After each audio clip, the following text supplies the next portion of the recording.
Copeuch Inversiones, el sitio donde todos pueden invertir, presenta Al Pan Pan. En el Mostrador Podcast, debate y conversación para comenzar tu mañana. Al Pan Pan, con Mirna Schindler. Entrevistas con los actores de hoy. El Mostrador, el poder de la independencia.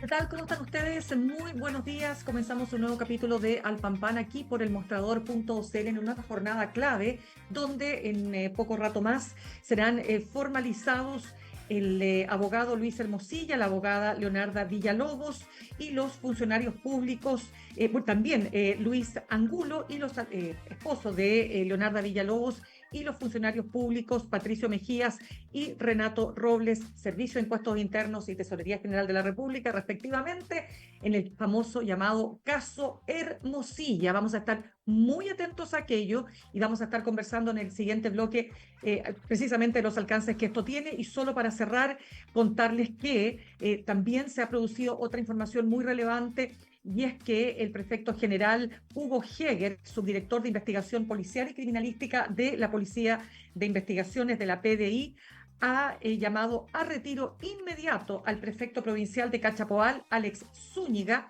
todo esto por su eventual responsabilidad en la dilación de entrega de antecedentes al Ministerio Público en relación al robo de la sucursal Brinks. Recordemos que se robaron más de 12.000 millones de pesos en una verdadera operación cinematográfica con 18 personas que han sido, que están, ¿no es cierto?, formalizadas por esos delitos, y lo que se logró determinar es que la Policía de Investigaciones tuvo la información de que se iba a producir este robo y que no actuó a tiempo, ¿no? Vamos a estar también analizando los alcances de aquello, pero ahora nos queremos meter de lleno en temas que tienen que ver con lo internacional, pero sobre todo con lo que está pasando en Estados Unidos, con la Convención Demócrata y con, en definitiva, lo que ha sido la consagración de Kamala Harris como la candidata natural del Partido Demócrata para suceder a Joe Biden. Y queremos tomar contacto a esta hora con la doctora en ciencia política, profesora titular de género y política de la Universidad de Londres, sede Royal Holloway, y que además se encuentra en Londres, la norteamericana Jennifer Piscopo. Jennifer, ¿cómo estás? Gracias por estar con nosotros esta mañana. Bueno, muchas gracias por la invitación. Estoy súper bien. Buenos días. Muchas gracias. Jennifer, lo primero que quiero preguntarte es, ¿qué representa el apoyo de los Obama? Barack Obama, Michelle Obama, ayer, ¿no es cierto?, en la segunda jornada de la convención. ¿Qué alcances tiene este apoyo? Bueno, eso es un apoyo muy importante. Anoche hablaron los dos Obama, Michelle, y después el esposo, el expresidente Barack. Y era importante porque lo que hicieron los dos era construir un vínculo de la administración de Obama y de los temas y la esperanza de la administración de Obama sobre la unidad del público y la esperanza del público en las políticas públicas que promovió el presidente Obama. Con eso construyeron un vínculo entre el legado de los Obama y Harris. También los dos subrayaron las calidades personales de Kamala, su carácter, y la posicionaron como heredera del legado de los dos. Obama sigue siendo un expresidente súper popular, súper importante para el partido. La figura de la esposa también, aunque ella no es política, no tiene ganas de meterse en la política, también es una referente muy importante. El apoyo de ellos dos a Kamala es muy importante para construir esa idea de un vínculo al pasado, pero también un paso a un nuevo futuro. Muy interesante lo que planteas. Barack Obama dijo, Kamala Harris está lista para el cargo. Y Sí. recuerdo haber conversado contigo mucho antes de que Kamala Harris fuera carta, y tú dijiste, Kamala Harris, ¿tú crees que está lista para el cargo? Bueno, es actualmente la vicepresidenta.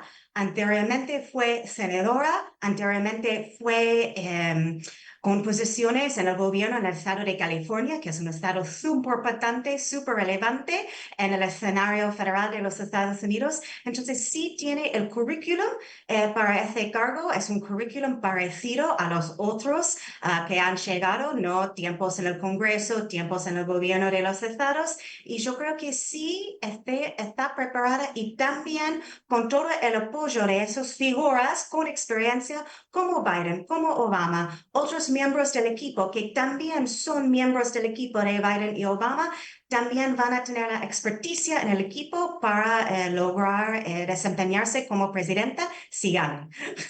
Claro, no, eso de todas maneras. Y antes de eso, nos mencionamos también el apoyo y lo que fue también en el primer día el discurso, ¿no? De Hillary Clinton. Sí. Hillary Clinton es también un apoyo importante.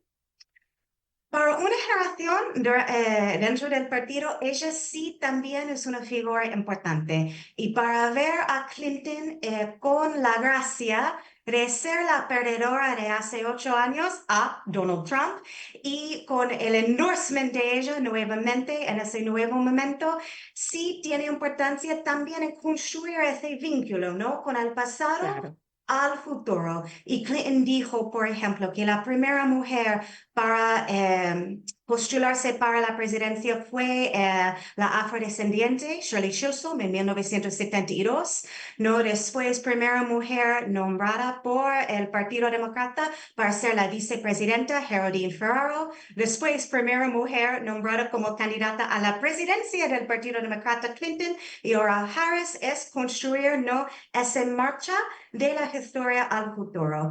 Pero también es muy importante la presencia en la convención, no solamente de esas figuras como los Sí. Obama, como Clinton, que son referentes para una generación actual y una generación quizás más vieja, pero también figuras que son referentes para la generación nueva, como la congresista Alexandria Ocasio-Cortez, que es una mujer más joven que moviliza más a los jóvenes del partido, y así podemos decir que el partido está buscando dirigirse a todos los ramas del partido, a todas las generaciones, con figuras nuevas y figuras viejas.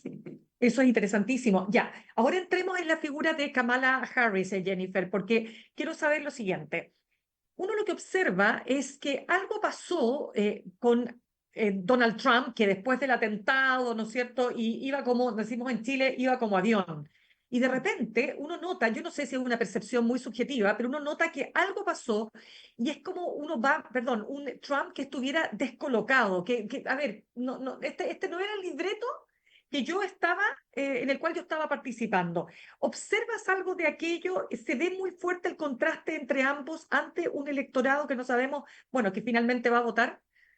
Bueno, es muy claro que la campaña de Trump tiene la expectativa de enfrentarse en contra de Joe Biden, ¿no? Y tiene todo un diseño de campaña de enfrentarse con un candidato que en ese momento tuvo la decisión de no hacer una campaña súper vigorosa, pero hacer una campaña basada en los logros de políticos públicos actuales. Pero Trump es una figura que, por alguna razón, no, es una figura con mucho carisma, mucha energía, y toda la campaña de él era, ok, vamos a poner un candidato con tanta energía en frente de un candidato como Biden, que es un poco más moderado, que no tiene mucho vigor y va a hablar como cosas técnicas de políticas públicas. Con Kamala es un cambio en el escenario 100%, y ella está movilizando a la gente con una campaña que es parecido a la campaña de Trump en términos de energía, entusiasmo, movilización grande de cientos y miles de personas, no en marchas, en convenciones, en demostraciones. Y no está preparada la campaña de Trump por ese tipo de oposición. Y en ese momento, la campaña de Trump no tiene una buena respuesta al surge de entusiasmo que está montando el Partido Demócrata con Kamala Ya. en la cabeza, ¿no?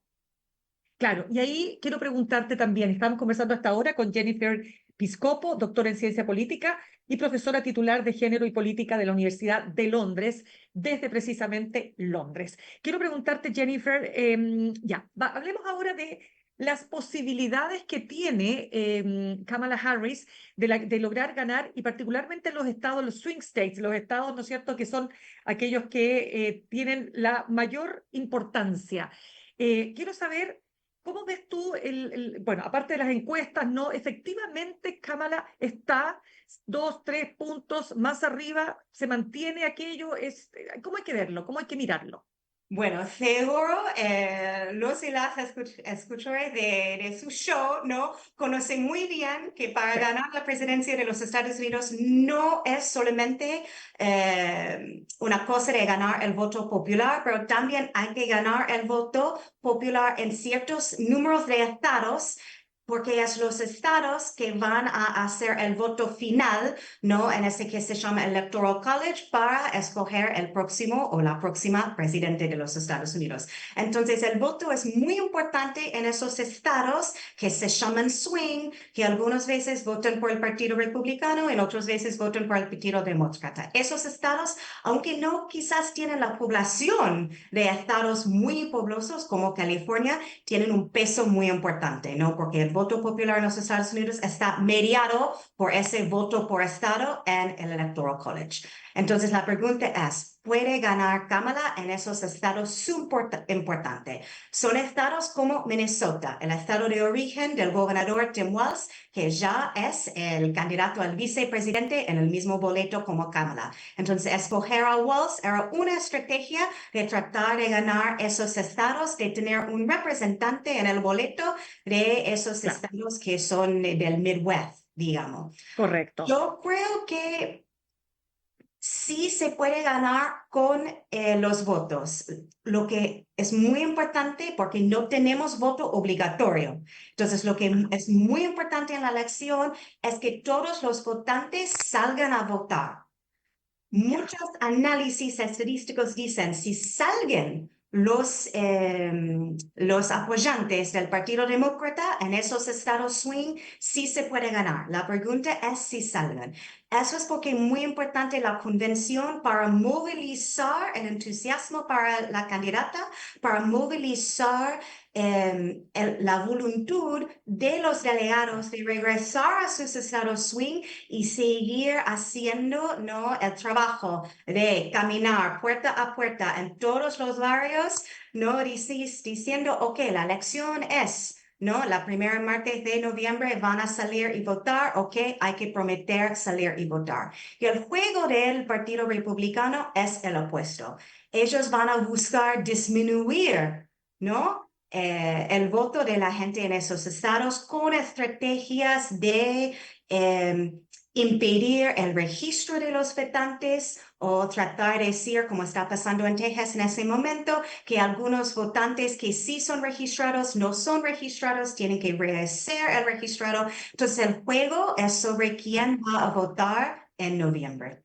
¿Y a quién está apelando Kamala Harris? ¿A dónde va, dirías tú, su discurso hoy día, o hacia dónde tiene que ir la estrategia, no solo para movilizar, sino para lograr que más personas naturalmente se interesen por una elección que tiene tantos alcances para el país?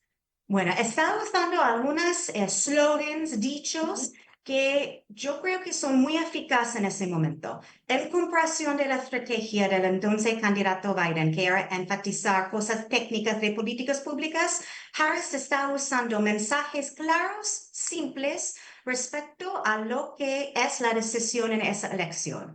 Un slogan que está usando es decir, no estamos regresando al pasado. En inglés, we are not going back, para implicar que el país no quiere regresar a la etapa de Trump, quiere mover al futuro. Eso es muy llamativo, es muy simple, es muy fácil que los votantes regulares entiendan cuál es la decisión, mover al futuro o regresar al pasado. Otro dicho que es como algo más orgánico, pero surgió en las últimas semanas, que también es muy eficaz, es no tratar de atacar a los republicanos en términos técnicos, pero solamente dicen que son raros esos tipos, ¿no? En inglés están diciendo son weird, ¿no? Que Exacto. algunas de las cosas que dicen Trump, que dicen su candidato para el vicepresidente, J.D. Vance, sobre el aborto, sobre las familias, que son raros, que son weird. Y eso también es muy eficaz. Quizás los votantes no entiendan un argumento que Trump es un desafío para la democracia estadounidense porque Trump tiene una postura muy hostil a las reglas, a la dominación de las reglas, pero entienden la idea que las cosas que dicen son raras, ¿no? Y esto también es muy eficaz para poner muy claramente la decisión entre los dos candidatos. Y para terminar este tema, porque como tú eres analista también de América Latina, quiero para entrar en materia de nuestro, bueno, de América Latina, quiero decir, me gustaría preguntarte para cerrar, ok, perspectivas ahora, o sea, hablábamos hace un par de, no sé, menos de 2 meses, y tú misma me decías que a Kamala Harris no le habían dado la posibilidad de crecer, había estado siempre a la sombra, ¿no es cierto?, de Joe Biden, mujer con elementos afrodescendientes. O sea, ¿qué significa para un país como Estados Unidos que una mujer por primera vez en la historia pueda llegar a ser la presidenta? ¿Tiene realmente posibilidades de lograrlo? Bueno, eso es una pregunta muy interesante porque si discutimos una estrategia en ese momento del gobierno de Biden de quedarse a Kamala en la Exacto. sombra, ¿no? Para evitar que ella sea una desafiante para él. Y ya la situación cambió 100%. Una cosa interesante es que esa decisión del equipo de Biden de no dar a Kamala como vicepresidenta proyectos muy visibles, muy importantes, con muchas ganas de éxito, paradójicamente, en ese momento ya es un éxito, porque Kamala puede ser como sí tiene un récord de posiciones, pero no tiene un récord de logros ni fallos, ¿no? Que pueden penalizar a ella en la Entiendo, campaña. entiendo. Es muy interesante como esa estrategia que en un momento era un poco afectado por ella, Claro. por ser mujer, por ser afrodescendiente, ya tiene un plus, ¿no? Que ella no tiene un récord que se pueden usar en contra de ella en la campaña. Yo creo que quizás sí, ese es el momento para una mujer, para una afrodescendiente, llegar a la presidencia, porque esa idea que la campaña de ella representa el futuro y no el pasado, no un regreso de una posición mucho más conservadora, una visión mucho más social conservadora de Trump, pero una visión mucho más progresista. Quizás tener una mujer liderando esa visión progresista va a combinar bien para ella. Yo creo que sí, pero miramos. No sé si en Sí, pues. noviembre hay que regresar y decir al revés. Vamos a ver qué dice la historia. Ya, Jennifer, vamos ahora, porque tú también eres experta en temas de América Latina. Primero que nada, quiero preguntarte, ¿cómo ves el escándalo de lo que ha pasado en Argentina?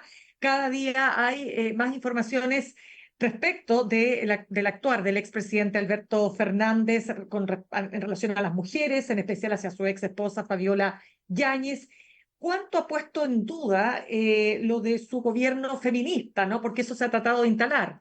Hay la Sí. contradicción absoluta. ¿Cómo lo ves? No, eso es súper difícil y hablando de las cosas que personas como yo tenemos que corregir a pesar de las Exacto. novedades. Yo y muchas otras personas también han escrito mucho sobre el gobierno feminista de Alberto Fernández, ¿no?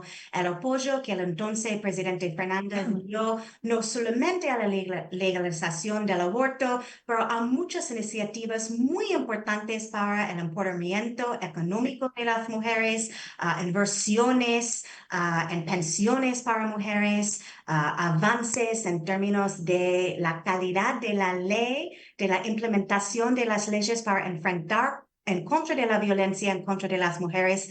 Entonces, llegar a ese momento, tener las acusaciones en contra de él por la violencia doméstica es muy difícil, pone en juego el legado, pone en juego todas las feministas que han trabajado en su administración, que van a sentirse muy enojadas, muy decepcionadas con esto.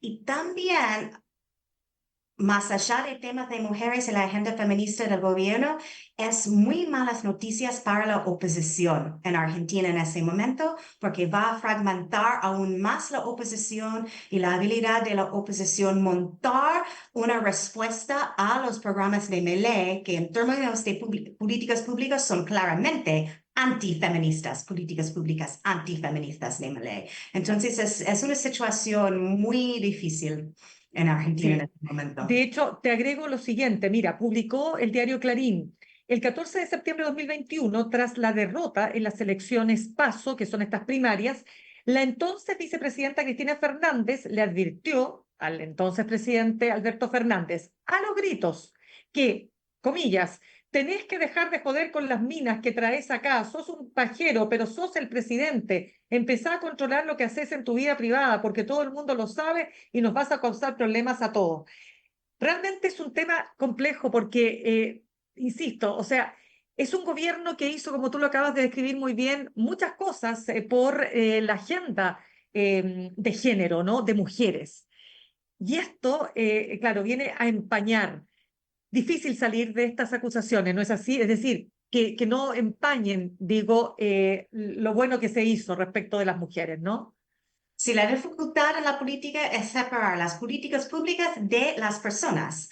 Aquí bueno, si las acusaciones en contra de él son la verdad, tenemos un ejemplo, ¿no? De una división entre las políticas públicas y las personas. Por un lado, una persona con acciones misóginas, ¿no? En contra de su esposa, si son verdad las acusaciones, pero por otro lado, una persona con políticas públicas feministas que sí hicieron una diferencia en las vidas de las mujeres día a día y de todas las mujeres en la Argentina. Y es esa paradoja que es muy diferente porque muy difícil, disculpa. Como ya discutimos en términos de los Estados Unidos, los votantes y las votantes quieren que la persona y las políticas públicas sean coherentes, que no Claro. sean tan diferentes, ¿no? Y cuando aparecen incoherentes, es muy difícil entender cuál es el legado de esa figura tan complicado y tan problemático,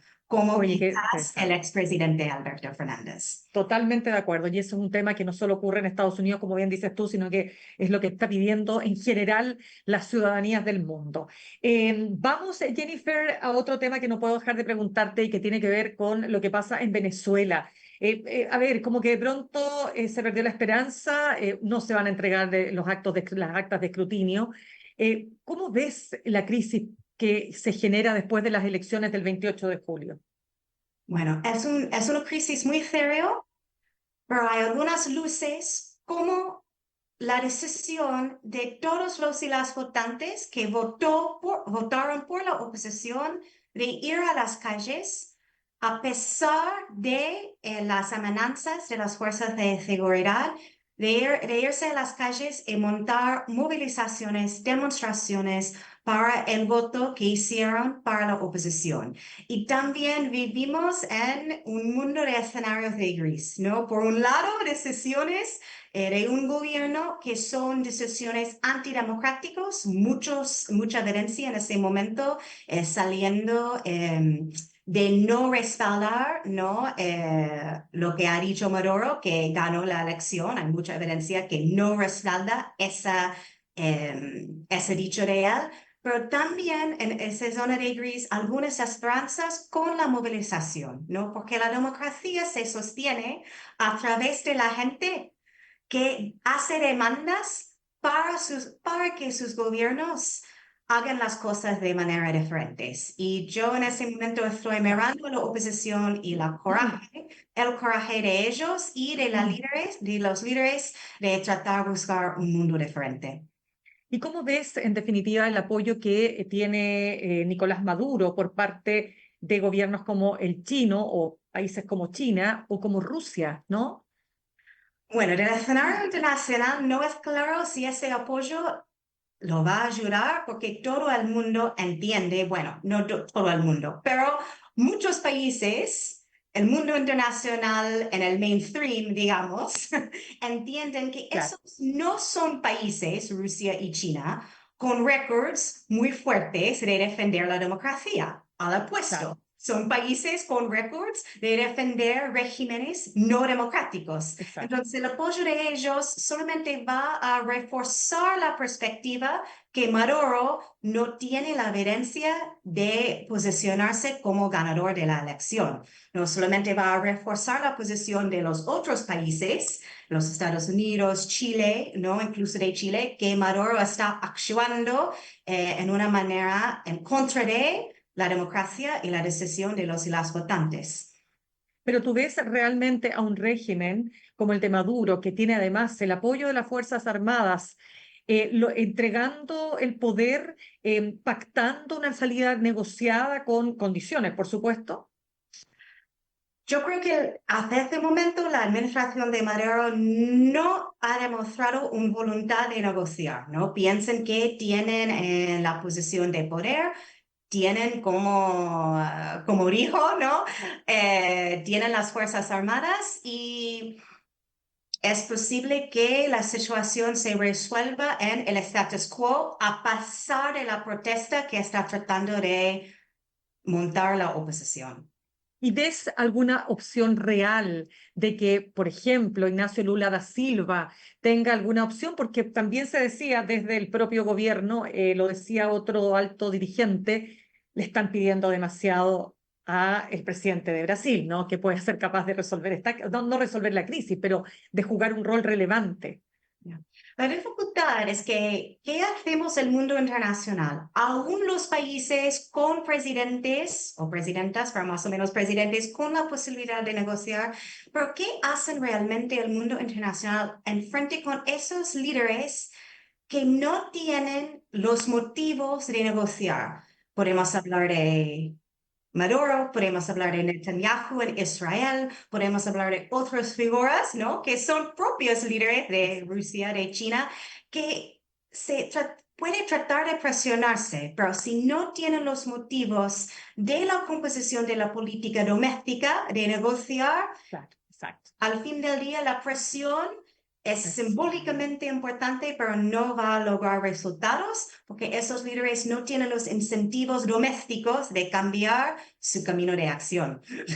Totalmente. Hoy Jennifer, como siempre, Jennifer Piscopo, doctora en ciencia política, profesora titular de género y política de la Universidad de Londres, sede Royal Holloway.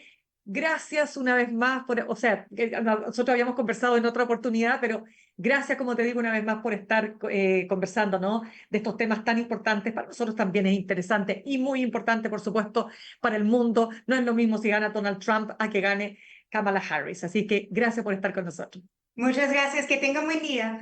Igual tú. Chao, chao. Saludamos a nuestros auspiciadores. Ahorrar cotidianamente se puede y de forma organizada, rápida y online con Ahorrando, la nueva funcionalidad de tu app Coopeuch, en donde puedes programar ahorros de manera fácil y entretenida, eligiendo tus propias reglas y metas. Haz que el ahorro sea parte de tu vida con Ahorrando de Coopeuch. Más información en coopeuch.cl. Nos vamos a ir al corte y al regreso, ya lo saben, hoy en pocas horas, en realidad en pocos minutos, partirá la formalización para el abogado Luis Hermosilla, la abogada Leonarda Villalobos, su esposo y 2 funcionarios públicos, un tema que va a estar poniendo ahí la atención mediática. No sabemos si va a durar un día o más, puede durar 2 días también esta formalización, pero vamos a estar analizando aquello con Eduardo Abarzúa. Él integró el Consejo de Alta Dirección Pública del Servicio Civil entre 2014 y 2022, vicerrector académico además de la Universidad Alberto Hurtado, todos los alcances que tiene el tema también de la probidad. Con él vamos a estar al regreso. En instantes, una nueva entrevista en Al Pan Pan con Mirna Schindler por El Mostrador Podcast, el poder de la transparencia.